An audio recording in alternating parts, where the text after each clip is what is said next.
Hey, good morning, good evening to all that I'm touching with. It's Michael and Jake taking our walk again. Uh, Weather report. It's a little cooler. It's jacket weather, but it's not too bad. And tomorrow's another day, right? We hope for it. Hope to see it, all of us. Hope to see a better day. Oh, listen, I want to go off of what I did yesterday for you and talk about that. And I remember I always said that I want a solution to something that might, I don't know if it's going to be a better way or just something that might be tried, or maybe the people can collectively talk about it, or maybe even present it to the government if they don't already recognize it, that there's an issue there in the country. Well, in the United States, we just got through with what they call a census, and that was done even in biblical times, since we're religious countries. I'll keep it on that note as well. What about this for an idea? Since those that are married, and it is illegal, right? Adultery is illegal in the country, as well as I would hope that it's illegal, that if you're going to sell something that belongs to somebody else, that should as well be illegal. It is here, all right? And I'm not going to say or make the claim that it's better here than there. That's definitely not something I would say. I'm going to say that it's just messed up. This world is kind of screwed up. But I'm thinking long term, for long term purposes, with the country and the COVID and homeland security, and people just trying to, if not trying to, we are becoming more recluse, more isolated, more separate from the world instead of closer together. That seems to be the new normal. With all that going on, and things going on over there as well, you can understand that, people are doing the best that they can to get as much as they can, almost like they're gathering rice and they say tomorrow there'll be no more, you see. So that's the objective, is to gather as much as you can, because tomorrow there may not be, that resource may not be there. See, but I don't want to be a resource, to somebody else's plight. I think there's a different way. We need to communicate better. We need to understand one another, each other's plight, and work towards a common goal to, make things better for all people of the world, not just keep it the way it is, or try to find an opportunity and maybe messing with somebody else's, their heart and emotions. You have to understand that when I first started my journey to the Philippines by way of the telephone and or website, that was because I just understood that country just played it a little different. They did it different than we do it here. And because it was, known to be commonly a Christian country, I just thought all the more so. I thought it was a plus and a plus. I'm going to go somewhere where people are just absolutely friendly, loving, brotherly, and I could go there free and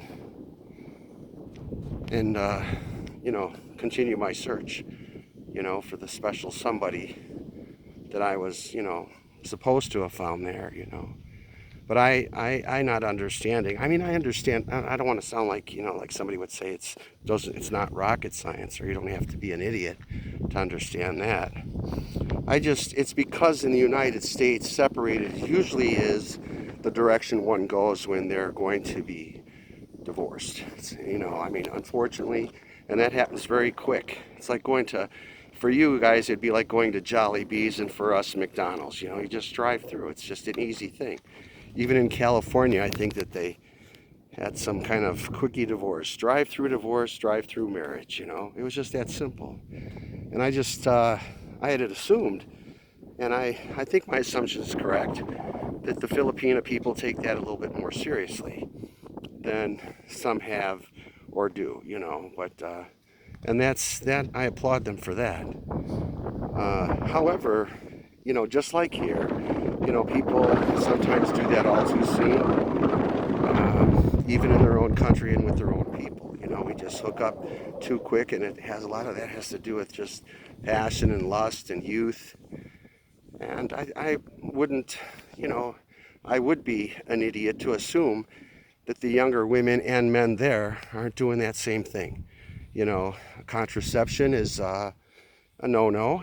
If you're going to be indulging yourself in things like that, you can, assume that the children are going to come from that. It's not often you see animals do that, and that they don't have a litter, as they would say, or a calf or a cow or a horse, an elephant, whatever. Something's born from that union. So if that's your situation, and it seems to be that you're married but separated, does not and should not give you license to just get on a website and advertise something that belongs to somebody else. That was my point. And if you do that, it would be no different than here in our country if we stole a car or personal things from other people and then put them on a website. Those things are monitored. And they're monitored for a reason, so that it would hinder or give less incentive for those to do it. Now, do they do it anyway? Yes. Do they do it there anyway? Definitely they do. Okay, here too. However, those are the things I want us to work on, so that when you go to the store and you take off the shelf something and you read the label and you think, okay, that's what I'm going to get. See, these are all my points, I'm trying to make. You get what you pay for. You get what you think you're buying. But you don't want to sit down at the table and open something up and then it's not at all what you thought it was. And I think that happens there too. And that's why they're doing this in the way of the separating part of it anyway. But as far as okay, now I'm in this situation and it's illegal and I can't get a divorce because it's very expensive. It's expensive in a lot more ways than just financial expense.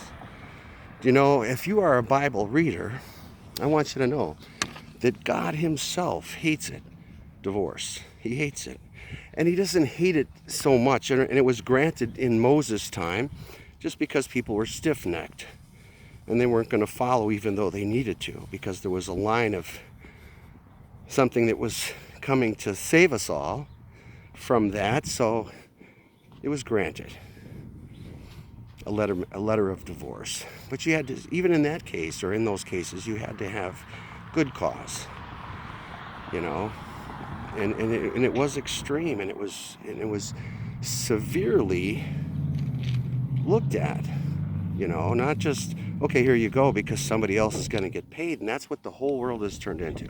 As long as somebody's getting money, they'll give you anything you want. But see, I want you to see, and I know you do because you live right there.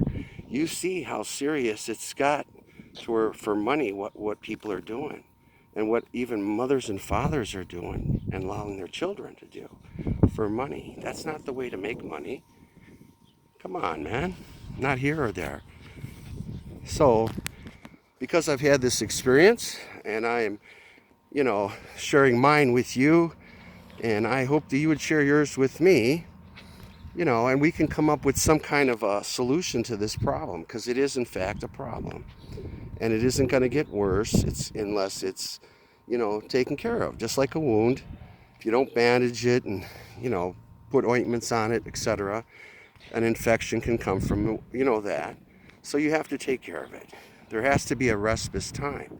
And maybe God, I'm not saying he caused this COVID thing, but this time in our lives gives us a time to sit and think, to look over our own lives. I'm not just looking at somebody else's, and pointing fingers and saying, aha, we caught you. I'm saying, aha, there's a problem. There's a problem with doing that. And we're not going to make this world a better place. And I'm not talking about my country or your country. I'm talking about the planet. If we keep doing this and people go there for one thing only and they're selling it anyway, whether it's legal or not legal, but they're doing it and it's overlooked and everyone just says, oh, okay, they're going to eat today. They get their rice, whatever. Rent's paid. If we keep doing that, if we keep allowing these things to happen right in our homes, in our backyards, our children are viewing it, then we even involve our children and say, that's how you get money. That's how we eat. We're creating the problem, our own problem. And this is a global problem. But if you are a tourist country, we have tourism here too, in the United States, quite a bit of it. But if that's going to be limited because we're going to have to start putting up fences and walls and things like that, and we don't have an open relationship with each other, and we're not honest, and we're just, dog eat dog, right? And no pun intended. But if we keep doing that, and we have no relationship other than these long distance relationships that are, that we're polluting, this can't, I'm not, and you know what? You guys can look at me and say, he's causing the problem. If he just didn't say nothing, everything would be fine, right? No, that's wrong. I'm saying something because it's happening. I think that, a lot of these younger people or older that are, trying to work on the hearts and minds of men, they watch a lot of TV, maybe soap operas, whatever they do. And I know they're hardworking and industrious, but when they do, they're studying that, But if we numb our emotions and we become callous to the, what love is and what it isn't, if we just don't care and we just become numb to all of that, we're in trouble, man. And if you don't see that, and I see it, but you don't, well, what can I say, right? I mean, we're all going to be sitting across the table from our own wives and children wondering who's going to get us next, And that's not a paranoid thinking, I'm not thinking that way because that's going on in my head. I'm seeing it. And it's being proven to me all the time. I got robbed here in the United States. My kayak was stolen, a generator, an air compressor, right when this COVID started. I was pretty upset about it. Couldn't do much. I could have called my insurance company and they could have, compensated me, and I would have had a deductible, and then they would have dropped me. You know how that goes. So I just took the hit. All right, me and Jake didn't get an opportunity this year to do something that is very just he and I, just out on a kayak. I mean, I'd love to do that with somebody else, but I only have a one-seater, and he sits in my lap, and we have a wonderful time. But staying on point, listen, let's work on a solution. Maybe the government can, make these companies that are allowing women to go on there and sell goods. I think they even shut down Craigslist here in our country because, people were doing that. They were selling stolen things and things that didn't belong to them on Craigslist and setting people up to go pick up things, And it seems like it's, what do they call it here? I think they call it entrapment. Entrapment, that's what it feels like. I don't want to be entrapped. I don't want to go somewhere and I don't know if she's married or not married. Used to be a woman used to wear a ring, and a man too. But, there's been a lot of songs written where those rings are in the pocket. Pockets of gold. We reap what we sow, right? Let's sow better things. Let's find solutions, Let's find a way that maybe if a Philippina is married but separated, that means no more than caution, poison, stay away from that. That belongs to somebody else. No trespassing. How about that? Maybe these women should be marked with a scarlet letter, And you know what? It used to be that was in the minds of men and women. When you were married and you made a union with God and before friends and family like that, that's it. You're hooked, right? That scarlet letter, though, that wasn't on the outside, it was in their hearts and in their minds, and they found ways to make solutions to a problem. And the Bible tells us to do that. To separate for a time, it says, for meditation and prayer. And then you get back together. Or the devil will set in. The devil is set in. See? Because people are as a collective, I mean, it's just really in mass quantities, unfortunately. And they may go from the word separated to other. You see? If that's even an option. But I'm going to tell you something. If you and I have to go through that or finance that at the risk of them just taking it and running in another direction, hanging on to somebody else, there's no guarantees, you know. But the odds, they're not always favorable. I didn't want to stop talking to this woman. She was delightful. All right, I loved her smile. I equated her smile to a sunset that I saw every night, and I miss it. But it's not good because you cannot sell something that belongs to somebody else, and you cannot ask somebody to pay for that when you know yourself you couldn't get it under the conditions, you know, because you have no. Your complaint is, I cheated on him, he cheated on me. So it's difficult for us to love each other like that again, or to have that seared feeling, you know, in our hearts and minds, because we know that we've been loose with our commitment. But this should tell you there's something too, is that if that's how they would do it, under commitment. Now, I've done that. I've been divorced before, though. But I've learned a lot of things going through this. I picked up the Bible. I listened to talks. You know, divorce isn't a good thing. And I'm going to tell you, God hates it. But this separated, it's even worse. You know. And it's not a good idea for somebody to really want to come there and visit good people and friendly, happy people and sing together. I was so much looking forward to that.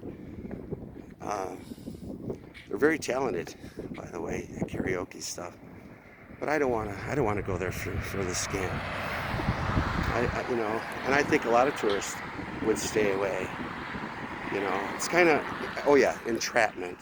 Yeah, I get off the plane, I come there, I don't know one from the other, married, single, whatever.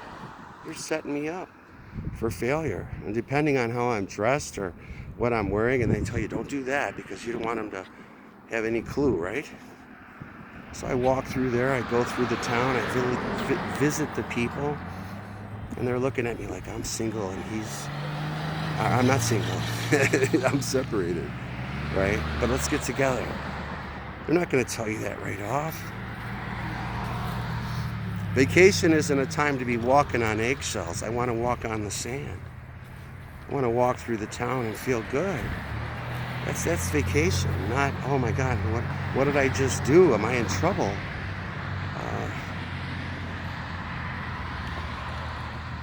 We got to work on it. Let's do it together, all right? Let's work on this. We're all talking about it. Since we are, let's work on the problem. I'm not the problem. Believe me. I have the best of intentions. I would be a happy and fun tourist. Really, I would. I'm peaceful. I don't want to do wrong things. I don't want to come there and do bad. I want to come there and have a good time. So I want some reassurance that it's better in the Philippines. Come to the Philippines. I feel like that. Ladies and gentlemen, boys and girls, moms and dads, children of all ages, welcome to Step Right Up and See the Show. Watch the lady climb the pole. Look up her dress and see her. Hey, hold your tickets for the next show. Hey, Michael and Jake signing off. Just food for thought, man. Give me your comments. Ring a bell. Isn't that what they tell you? Ring the bell. Come on, ring the bell. You want to ring the bell? You want to ring the bell? Ring my bell. Come on, man. Ring it. Like it. Let's talk. I want to know you. I want to know where love is. I want you to show me. Let's do it. It's a family affair, right? Huh? Are you family? Could we break bread? Or are you going to hate me because I'm mentioning something that's going on? We'll talk about what's going on here. I'll tell you what, you come here, I won't take you anywhere where it's bad. I'll walk you around all the good places. I don't know where we'll go. Not too many left. All right, you guys take care. We'll talk some other time. Ring the bell, come on. You want to subscribe, like it. Come on, like it. What did Mikey say? They'd say, come on, Mikey, you like everything. All right, guys, we'll talk soon.